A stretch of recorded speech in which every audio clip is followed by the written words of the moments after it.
Assalomu alaykum, hurmatli tadbirimiz ishtirokchilari, muhtaram ustozlar, qadrli yoshlar.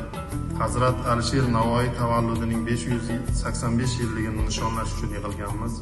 Uning har bir baytida inson qadri, har bir so'zida yurt dardi, har bir asarida esa ma'naviyatning abadiy nafasi mujassamdir.